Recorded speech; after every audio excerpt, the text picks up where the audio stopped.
Hello, welcome to the Freak Show. Bumpy McSquigums here. I want to thank you all for joining me as I continue with my Let's Play of Pillars of Eternity. This is episode 33. In the last episode, we ran around, we got beat up by a bunch of stuff, we barely killed off some feral druids, we came back, we have our wonderful inn ready to go, or I guess our place to stay, our manor, our whatever this place is, our hall, if you will.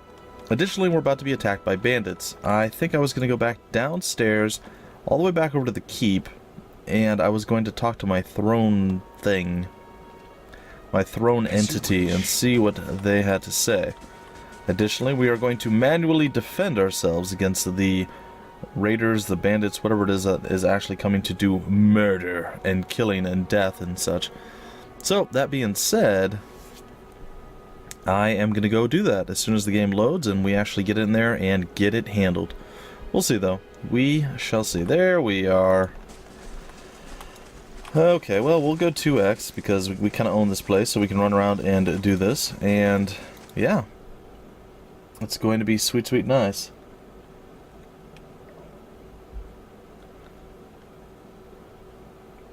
And eventually, there it is, guys. I apologize. Someone is messaging me, and I was just glancing at it, and I don't know. There's no way to respond to them right now. We're busy. It is good to see you here. I can feel a change in the air already. There is much to do. Is there anything I can do to help? What is the state of the keep? Ah, where to begin? Let's see here. Oh, it just kind of shows us. Alright, we're going to do manual resolve. How about that? Alright, I guess this is where we're going to actually go and do battle. We're going to do battle for all of eternity. I say battle, but what I really mean is battle. Okay, so we're up against this group of guys. It looks like there's a bandit. Probably a bandit, a bandit, a bandit, and a bandit. Not to mention a bandit. Alright, so spellcaster, crossbowman, it appears, and double-handed swords and a double-handed mace. So it might be a little bit messy. Maybe a tad messy. Alright, let's see. What is going to be my best play? If I run down here, and we have him run in there, we have our magicical people back up, and we have our archers. Well, we can get our fox in there too, so we'll have our fox go there. We're going to pause for a second here and see what actually happens. Alright, looks like we are going to be able to trigger that. I'm going to get these folks to kind of move down just a little bit. Our fox decided not to actually attack anyone. So we're going to go there. Okay, so everybody is kind of in here doing things now at this point. Fortunately, our mage is looking a little worse for the wear. I'm going to go in and I'm going to try to face tank that individual. Also going to move down here. And if we're lucky, we might actually be okay here. We're going to slow this bad boy down. There we go. Alright, there is a webbing. Let's see if we can avoid the webbing. And for whatever reason, there we go. So all of the health is kind of missing at this point. It looks like we are fine once again. Move a little bit closer. There we are. And we are going to use that. Our mage is ready to do some mage type things. I'm going to cast on you, and you are already hopefully focused on this individual. There it is, and down they went. The bandits are dropping pretty rapidly at this point. I'm not going to lie, and it looks like our fox and friends are handling things sweet, sweet, nice style. So we're going to do that. I think I missed. I'm going to do that. There we go. And I suppose another attack maybe on the ground right there would work out pretty nice. And then we focus fire this guy down with these three. And it should be dead over here. And victory should be ours pretty easily here. Okay. Massacring people left, right, and center here. And yeah, it looks like that was a pretty easy defense for us. I mean, no one really got hurt too bad. I guess our spellcaster is the only one who got even a little bit of damage. Aloth is like, you say that nobody got hurt, but I got hurt quite badly. I'm going to come here and hit this guy with our book. Bam! Grimoire smack, no? Alright, and the auto attack, and the kill blow. There it is. We were victorious, no loss of life, very little bit of health lost, in fact, and apparently that was it. Huh.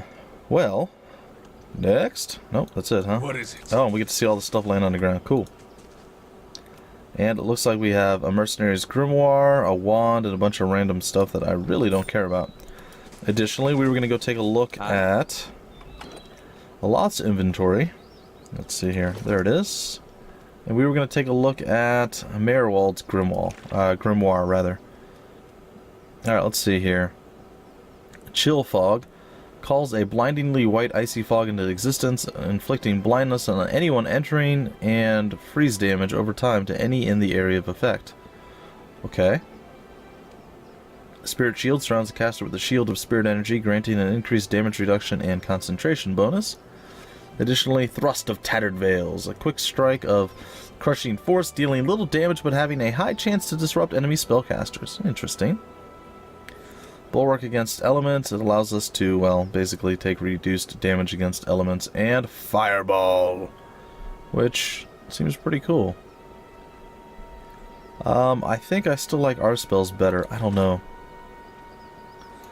We definitely need to sell some stuff. We need to sell all of these grimoires and a bunch of this stuff too. I feel like we're probably better overall. Oh, well, hold on. There's a scepter here, but these are what? Fine scepter? Oh, these are spears. I'm sorry. I was looking in the left slot, but that was incorrect. A fine flail. Nobody's really using a flail, so eh. It is simply what it is. In fact, there's two of them. Huh. I think I'm going to put one down here. We have fine hide armor and more fine hide armor to, I guess, match. A fine battle axe, a one-handed slashy weapon. I'm pretty sure the one that we have is better. The Hearth Harvest. Seems like that might be a little bit better. It's a hatchet, and the hatchet does a little bit less damage, but it attacks quicker. Bonus crit damage, and it's fine. This one's got a bunch of other random stuff, so we'll stay with the hatchet. Alright, successful defense of our base, and I guess we can move on from here. Let's not click that. Let's click our little stronghold button here, and there's no events coming up. Our upgrades are already on their way. Does it show us which one's current? I think it will. There it is. Finished in 1 day and 14 hours. Our barracks will allow us to employ hirelings to defend our stronghold during attacks. Not so bad, I think.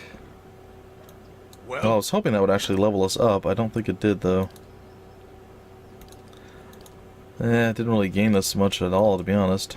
It's a bit unfortunate. Yeah, we didn't actually gain any experience at all from murdering those fools. Well, that makes me sad. Alright. Well, I suppose it's time for us to move on and go elsewhere. So we shall do just that. I guess we'll come down here and leave. 2x the speed and get ourselves down there and out on the road again to do whatever it is that we need to do. We could go to Deerwood Village. We could try to clear out a few more areas, which has been really, really challenging lately. Let's take a look at what the map brings with it. Alright, looks like we can go to the bridge. It looks like we can go to Magrin's Fork. Let's go there. 1 day, 2 hour travel. Let's go see what's here. Hopefully something that we can actually defeat and get a little bit more experience, maybe gain a level out of. I don't know. I'd like that, but we'll see. Alright. Be discreet. We shall be discreet. We had Edrang and Tilly here. Well, I suppose we need to talk to them, don't we? 2 villagers stand by one of the tide pools. They are breathing harshly. Ooh, okay. Clearly winded and look up nervously as you approach. Good day to you. If you're here to fish, as we were, stranger, you'll want to avoid the compass proper.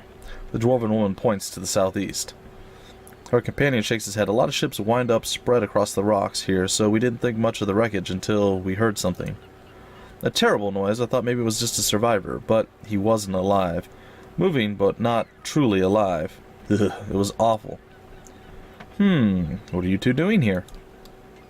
Fishing, of course, except I lost my fishing rod when I flung it at the head of one of those monsters.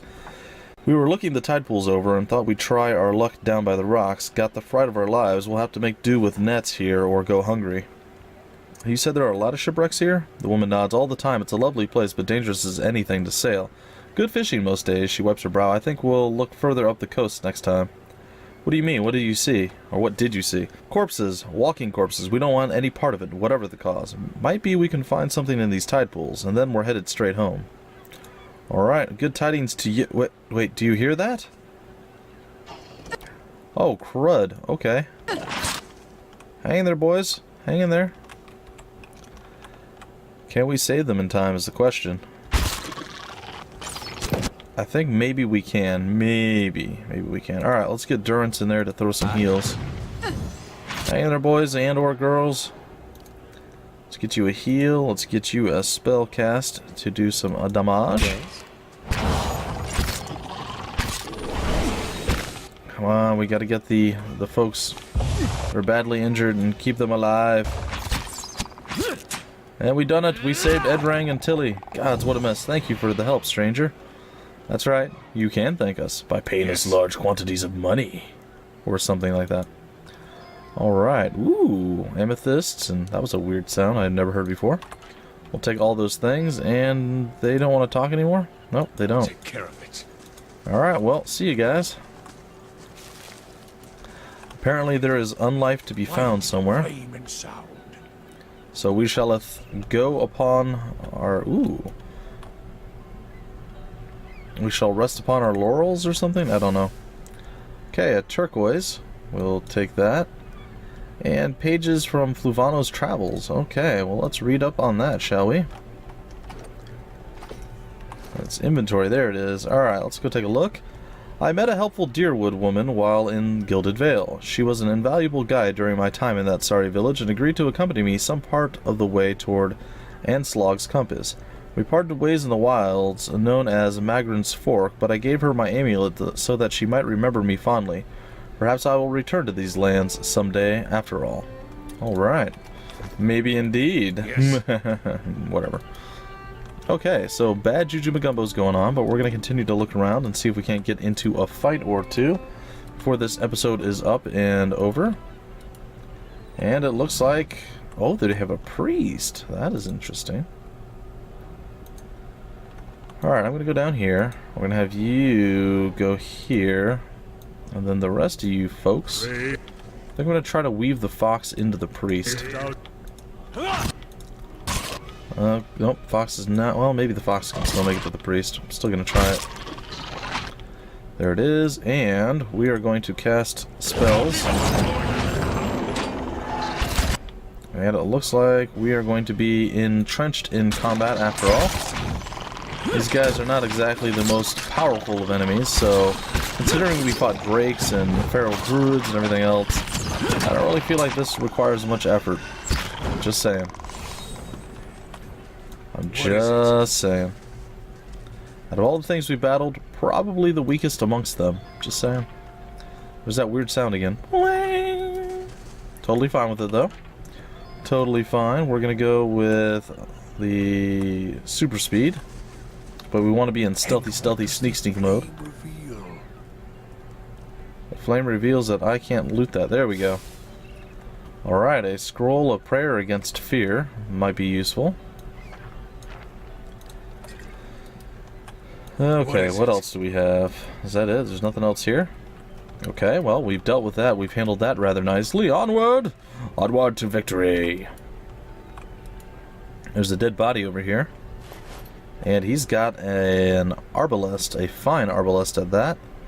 And Fluvano's letter. Didn't we already read Fluvano's letter? Now we have to read another one? This dude writes too much, man.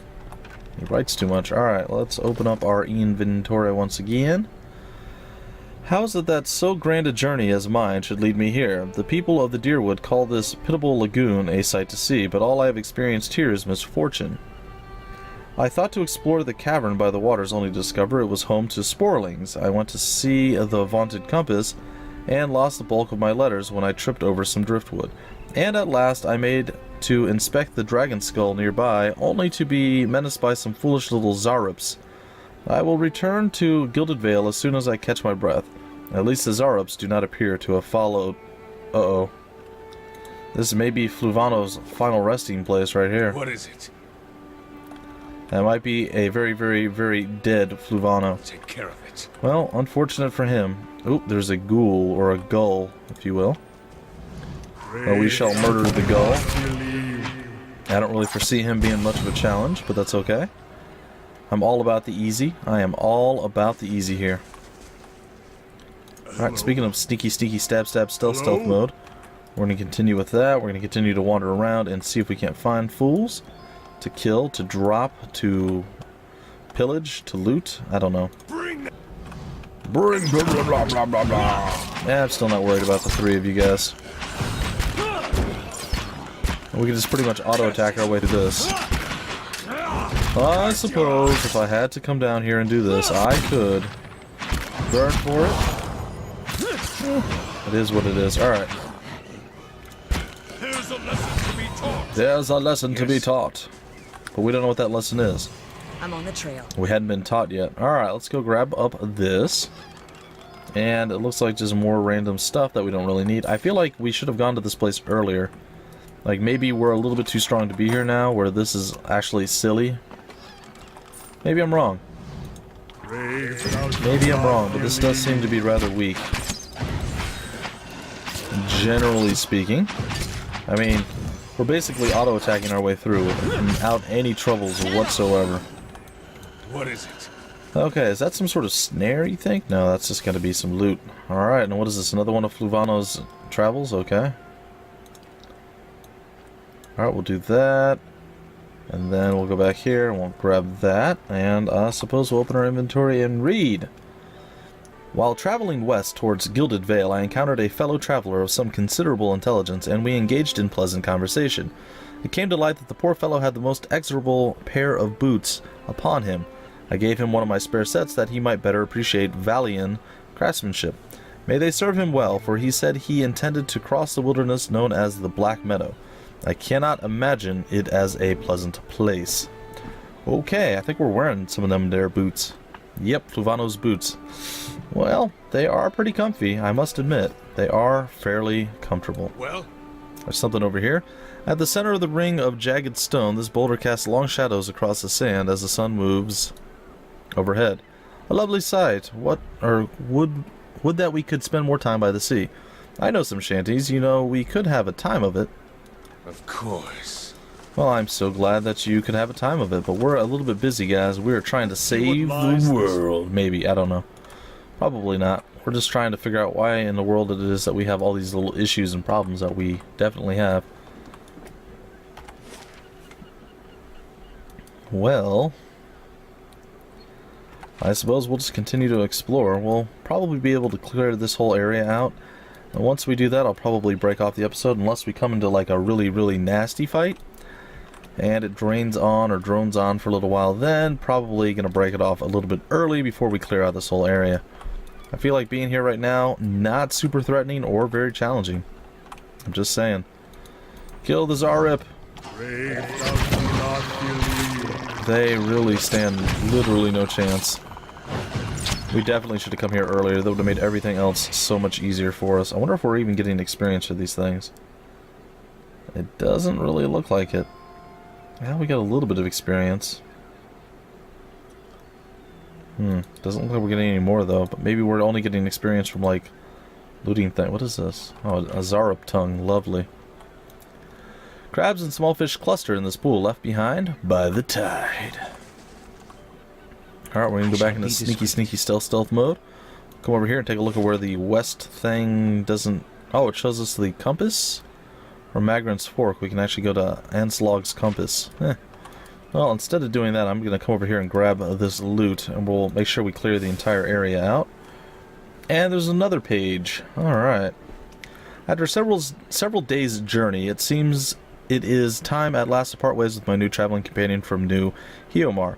A pity we could not see the compass together, but perhaps he will have as grand a time in Geraint's grasp. I have given him my gloves for safekeeping, for I will hardly need them in such fine weather. Yeah, most of these people aren't alive anymore, buddy. I hate to tell you, Fluvano, but I've been kind of wearing your outfit, man. I'm just saying, your gloves definitely supple, very, very soft. I enjoy it. You know, I can actually pick up molten lava with them. They're very, very durable and super good at insulating. But yeah, the people you originally gave it to, not so good. Not so good for them because they're all dead right now. I personally like to blame you for that, but eh. Alright, we're going way too fast. There we go. Well, it looks like we can go in there and deal with some stuff if we wanted. I cannot keep up this pace. Oh, our little dude's getting tired and our mage guy's already exhausted. Oh yeah, we're gonna clear out this map before we go into the cave. Ooh, looks like there's some sort of fruit stand or something over here. Ragna and Tana. Hello, Ragna and Tana. You find yourself facing a towering Awamau woman. Her skin is the warm gold brown of a dying sunset, with pale fish-white patches at the throat and hands. Wavy red-brown hair pulled into tight braids around a stripe of bare skin that follows the curve of her skull. Flows down her broad shoulders. Okay? Sure. Greetings. She regards you calmly, evidently unsurprised to find you here at the edges of her camp by the water. Have you come for medicines and craft work? Or to share the fire? She gestures to the large cauldron nearby. What's that Zarup doing here? Ooh, Tana? He helps me gather ingredients, work the cauldron, things like that. He's been quite a help around here. The Zarup lets out a rattling chirrup and bares its teeth in what you guess is intended to be a cheerful expression. Who are you? My name is Ragna. I lived in Gilded Vale a time, working as a healer and a midwife. Perhaps you have been to that place. You'll understand then why I chose to come south. Ragna, is it? Kana chuckles.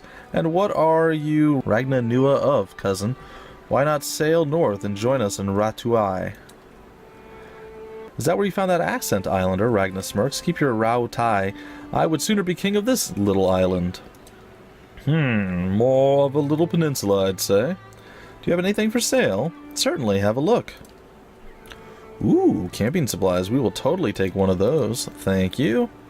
And a bunch of just random stuff. Or not really a bunch of anything. Okay. Well, I guess she doesn't really have anything for sale. Alright, well, let's see if we can get rid of some stuff, shall we? Let's see. Yep, you can give us some money. We will totally take it.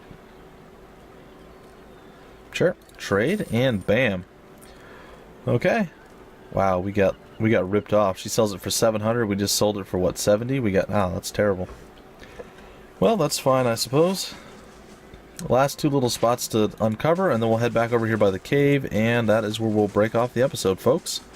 Nice. Hopefully you enjoyed this time. I've had a little bit of trouble reading without coughing, so I apologize if there's a little bit of cutting and editing and whatnot, but I'm just gonna stop apologizing for it and just go with it, guys.